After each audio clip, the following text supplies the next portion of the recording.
We reached a point in the movement when we realized that we were going to have to help communities get funding for these rail trails. That as committed as they were to having trails, they needed financial support. So we looked at natural resource budgets, no money there. We turned to transportation because after all, the preservation of a railroad corridor is a transportation value. And we were able to get into the 1991 transportation law, the Transportation Enhancements Program and the Recreational Trails Program. And although we defended them successfully over the next 10, 12 years, it was hard, but we did.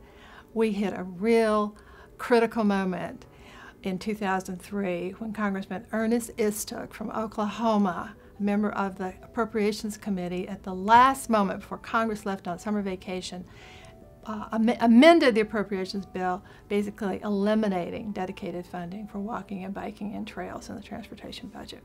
Well, it was just a crisis moment. We had to win a floor fight to stop that budget from passing. And that would come in the form of an amendment being made to restore our funding. Very hard thing to do politically. So first I went to Congressman Jim Oberstar, who was our Democratic champion, and he said, "Oh no, Marianne, I'm not so sure we should do this. I think we would lose," because after all, Congress was controlled by Republicans at that time. He said, "You'll have to find a Republican." So I thought, Mr. Petri, he's our man. But he lived in Fond du Lac, Wisconsin. So I took a plane to Milwaukee and another plane, smaller plane, to Appleton. And I rented a car in the pouring down rain and drove to Fond du Lac. And I met with Mr. Petri. I walked in. I was in my jeans and t-shirt. He was in this immaculate pearl gray suit, looked really good. And he looked at me and he said, "I know why you're here." And I said, "Well, will you offer our amendment?" And he paused. And then he said, "Yes, I will."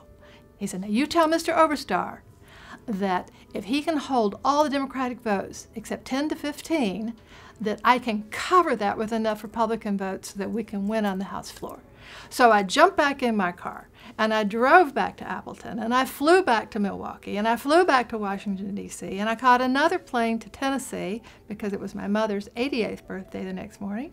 And then I drove that car to Atlanta, which I left in the parking lot in Atlanta, and I flew to Oakland, California to go to Yosemite National Park where Mr. Oberstar, James Oberstar, was addressing a conference. I drove to Yosemite, I got to the Ahwahnee Hotel where he was speaking, and all of a sudden I realized, oh my gosh, he doesn't know I'm coming, I don't have an appointment with him. What am I going to do? And I sat down in this table outside the room where he was speaking to gather my thoughts, and just at that moment he walked out of the room. And he said, "Marianne, what are you doing here?" And I said, "We have to talk." And he said, okay, well, let's have dinner together. They were having a group dinner.